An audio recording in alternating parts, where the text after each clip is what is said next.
Hello, and thanks for joining us for part 2 of our conversation concerning considerations in buying a business.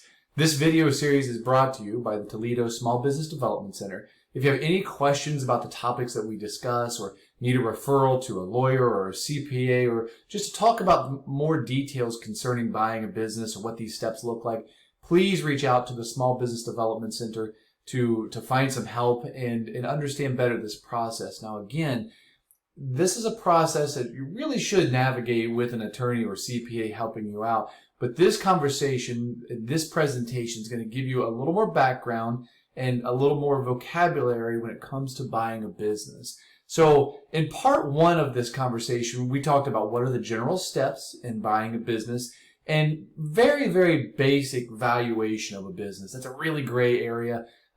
It's hard to understand how to value a business, and there's a lot there. So see that video if you haven't to build that foundational knowledge. Now, in this video, we're going to talk about, are you buying the business or buying the assets? That's a very different conversation in both situations, and really depending on the way the business is formed. And then we're going to talk about how do you fund this purchase. So if you have a business that you want to purchase, you've determined that the value and the price is right, the contract terms are okay. How do you go about actually paying for it? And so again, a brief conversation, an introduction of those topics, and then if you need more help, reach out to the Small Business Development Center and they'll find somebody to walk you through this. So let's first talk about the difference between buying a business and buying the assets. In part 1, we talked about valuation. And one of the ways that we value business is looking at the liquidation value, right? So what are the assets worth?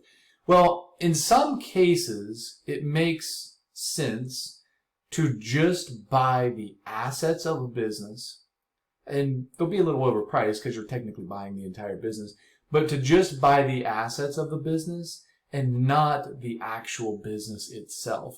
CPAs love this arrangement because there are tax benefits really for both sides to an asset transfer. This gets a little bit more complicated to do when you're working with C Corps because you have this, wholly independent entity with shares, and a C Corp purchase is very easy to do and to understand. You just buy all the shares. Now, that said, when you're having this conversation, you need to understand what are some of the potential liabilities of buying a business. So let's take, for example, a fertilizer company. Let's say you're going to buy a company that spreads fertilizer in commercial areas.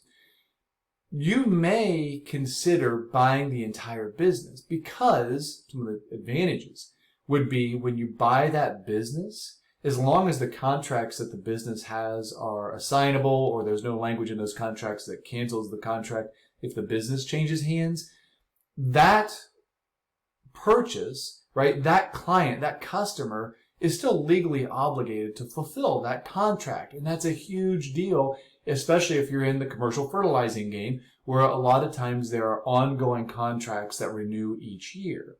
If the business changes hands in the wrong way, or if there's language in those contracts, you may void those contracts, let your client out of the obligation, and they may start shopping again for a new fertilizer company. So that's part of the due diligence process that we talked about in part 1 of this series. But when it comes to this asset transfer versus buying the business, if you were to purchase the business, things like contracts come with it. Now, that's not to say that the customer is going to leave right away should you just purchase the asset. That's actually not even to say that you have to tell them that the business changed hands. You can just continue to do business as normal in most cases. But that opportunity is there, and buying the business really helps you enforce those contracts. Now, here's something that you have to consider. When you buy an entire business, you're buying the business, you're buying the assets, and in some cases, you're buying the liabilities. So that's a big consideration. If you're to buy a C corporation in whole, or if you're to buy a business in whole, sure, you get those contracts, you get the assets, but you also get the liabilities that are out there, the debts that are owed, the obligations that are still unfulfilled. And here's something that a lot of people think of. When you buy a business and it changes hands, there is a chance that any future liabilities from past work could fall onto that business, right? So that's really important, especially, we'll just take our fertilizer company example. If there's some type of chemical liability out there, and that lawsuit or issue or whatever it might be hasn't shown its its ugly face just yet, if you buy the whole business, you could be liable as the business owner, or at least the business could be liable for faults and work and issues that have taken place even before you bought the business. So a very important consideration, but just understand when you buy a business, when you acquire a business, really of any size, are you buying the business? There are liabilities and there are credits and demerits of both. Or are you buying the assets, which again, you just buy the assets and then the other, the seller pays off the debts that they may have had. You start a new business, roll the assets into that business. It can be a little bit tricky, but it's not too bad. If you have a lawyer help you with the paperwork, you just need to understand those are the options. So how do you fund this purchase? So let's say that you found the business, you've been through the steps, you understand the value, you think the value is fair, you've decided you're going to purchase either the assets or the business as a whole. How do you fund it? As a buyer, somebody counseling buyers, we love owner financing, because that shows the faith that the owner would have in the business, right? So if you're going to buy a business and you approach the owner, you talk things over, you're negotiating a deal, and you bring up owner financing and it's a deal breaker, right? They want to shut the door and run. That could be a signal that something's out there. If the owner doesn't have faith in the business to pay its obligations, that should give you pause, right? So that should be part of that due diligence process. If you don't have enough faith in this thing to pay its bills, what am I missing, right? Is something too good to be true? Even if you're not going to use owner financing, pitch it, because you want to see what is the reaction. I've been in conversations before where somebody would say, we really need help. We want to do 100% owner financing. And the owner goes, okay, not a problem.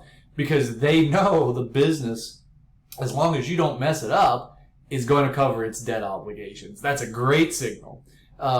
In some cases, you'll have owners that don't want to do owner financing because they just want out, right? So if somebody's a little older, somebody's going to move far away, if the industry's kind of beat somebody up for a few years, they don't want to do owner financing just because they don't want to run this business anymore. Remember, when the owner finances, the collateral is the business, right? So if they have to come and collect, then they have to run the business again. Sometimes owners balk at that. That's okay. Your conversation should be able to get that out of them, and you should be able to tell from some initial reactions exactly what they're thinking. And again, if you can't, tag in an attorney or contact the SBDC, and somebody there can kind of help you navigate that conversation. You'll want to talk about earnouts, and again, this is a high-level overview of these types of ideas. But a lot of times, business transfers will structure something called an earnout. And basically, the owner gets a certain amount of money, I should say the seller, the previous owner, the seller gets a certain amount of money up front. And then they only get paid once earnings past a certain threshold. So this is another way, even if you don't get this out of your negotiation, if you talk about earnouts, this is another way to test the seller's faith in the business. If they're willing to do, so you give them maybe half their asking price down, and then you're probably going to pay a premium for this, but then they only receive the rest of their money if the business meets certain benchmarks. That should be a really clear indicator as to what they think about this business. Now, if they don't know you, that may be the question. They may have full faith in the business, but they may not know if you're going to mess it up or not. So a lot of sellers hate earnouts because they're only on the hook for performance that you as the buyer can drive, right? But again, that's a very common portion of this, is that you would pay a portion of the price, and then the seller only gets more money should the business meet certain metrics. It's a great option. Even if you don't get it, it's a really great way to work a signal out of the seller as to how they feel about the business. So loans and investors, kind of more traditional. A lot of folks like to use SBA loans because the terms are favorable. there's still some CARES Act, Relief Act money that's out there with pretty favorable conditions and terms on the loan. So maybe that's something to consider. Obviously, going into debt to buy a new business, especially if there's not a lot of assets to secure it, can be a little tricky. But many bankers can help you through that. And investors, finding someone to partner with you as a working partner, as a silent partner. My personal opinion when counseling people is you need to be really clear that as soon as you take outside money, you're working for somebody else. So I'm always very hesitant to recommend taking on investors unless they have something they can provide for you. For example, if you're breaking into a new industry, let's say you're going to start an excavating company, and you have been doing small residential stuff. You might dig basements or septic tanks or whatever it is. If you want to move into the commercial space, and let's say you need $500,000 to buy all the machines and the crews that you need to start doing commercial excavating.